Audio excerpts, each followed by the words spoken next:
किसी के साथ मारपीट करना, किसी को जख्मी करना या किसी को चोट पहुंचाना, ऐसे मामले काफ़ी गंभीर होते हैं। ऐसे मामले में कौन कौन से प्रोविज़न और कौन कौन से सेक्शन के अंदर ये अपराध आते हैं, ये हम जानेंगे आज के इस ऑडियो सेगमेंट में। नमस्कार दोस्तों, welcome to Sandeep law consultancy. आज के इस ऑडियो सेगमेंट में हम कवर करेंगे सेक्शन 307, 308 और 323 से लेकर 326। पहला सेक्शन है आईपीसी का सेक्शन 323, सामान्य मारपीट जैसे चांटा मारना। ऐसे मामलों के लिए थाने में शिकायत की जा सकती है, लेकिन यह मामला संज्ञेय अपराध की श्रेणी में नहीं आता है, इसलिए पुलिस सीधे एफआईआर दर्ज नहीं करती है।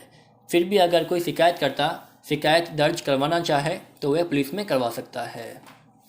ऐसे मामले में शिकायत दर्ज करवाने से पहले शिकायतकर्ता को कोर्ट में अपील करनी होती है, उसी के बाद उसकी एफआईआर दर्ज की जाती है। सेकंड है आईपीसी सेक्शन 324, साधारण मारपीट के केस में सेक्शन 323 के तहत केस दर्ज होता है, लेकिन जैसे मैंने पहले बताया आपको कि इसके लिए सबसे पहले कोर्ट में अपील करनी होती है, उसी के बाद आपकी एफआईआर दर्ज होती है। अगर किसी के साथ कोई मारपीट करता है तो पीड़ित को सबसे पहले अपनी एमएलसी करा लेनी चाहिए, जिससे जब कोर्ट में शिकायत की जाए तो उसके सबूत मजबूत हो सकें। एमएलसी मतलब medical legal certificate. Medical legal certificate मारपीट के बाद किसी भी डॉक्टर से कराई जा सकती है। अगर साधारण मारपीट के दौरान कोई किसी को घातक हथियार से जख्मी करता है तो यह मामला आईपीसी के सेक्शन 324 के तहत आता है। ऐसे मामले में शिकायतकर्ता के बयान पर पुलिस सीधे एफआईआर दर्ज कर सकती है। आरोपी अगर दोषी करार दिया जाता है तो ऐसे आरोपी को मैक्सिमम 3 साल तक की कैद की सज़ा सुनाई जा सकती है। यह अपराध गैर जमानती और गैर समझौतावादी अपराध है और साथ ही संज्ञेय अपराध की श्रेणी में भी आता है। मान लीजिए कुछ टाइम बाद में दोनों पार्टियां समझौता कर लेती है। समझौता करने के बाद भी एफआईआर बिना कोर्ट की परमिशन के ख़त्म नहीं हो सकती है। मतलब कि एफआईआर जब ही ख़त्म होगी जब कोर्ट उसे खारिज कर देगा। अब है आईपीसी का सेक्शन 325। अगर कोई व्यक्ति किसी को गंभीर चोट पहुंचाता है तो आईपीसी के सेक्शन 325 के तहत उस पर केस दर्ज होगा। यह मामला भी संज्ञेय अपराध है, लेकिन ऐसे मामले में समझौता हो जाता है। साथ ही यह एक जमानती अपराध भी है। अब है आईपीसी सेक्शन 326। अगर कोई व्यक्ति किसी घातक हथियार से किसी को गंभीर रूप से जख्मी कर दे तो आईपीसी की सेक्शन 326 के तहत केस दर्ज होता है।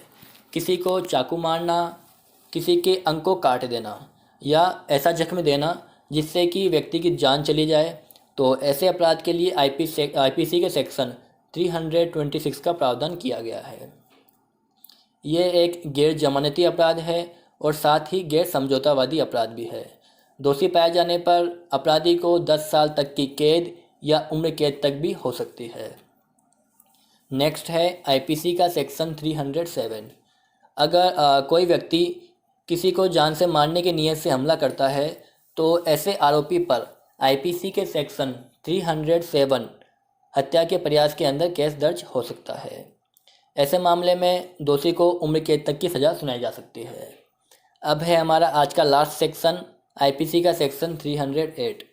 अगर कोई व्यक्ति किसी पर अटैक करता है और उसकी ये नीयत नहीं होती कि वह उसकी जान लेगा, फिर भी मान लीजिए उसकी गलती से उसकी जान चली जाती है, तो ऐसे मामले के अंदर आरोपी के ऊपर सेक्शन 308 के तहत केस दर्ज होता है और दोषी पाए जाने पर ऐसे आरोपी पर अधिकतम 7 साल तक की कैद सुनाई जा सकती है। तो दोस्तों, ये था हमारा आज का ऑडियो सेगमेंट। आपको ये ऑडियो सेगमेंट कैसा लगा मुझे कमेंट करके ज़रूर बताएं। अगर पसंद आया हो तो दोस्तों को शेयर और लाइक कर दें। और साथ ही अगर आपने हमारे इस चैनल संदीप लॉ कंसल्टेंसी को सब्सक्राइब नहीं किया है तो वह भी आप जल्द से जल्द सब्सक्राइब कर लें, ताकि जब भी हम नेक्स्ट टाइम हमारे इस YouTube channel Sandeep law consultancy पर नई वीडियो अपलोड करें तो आप तक जल्द से जल्द नोटिफिकेशन पहुंच जाए।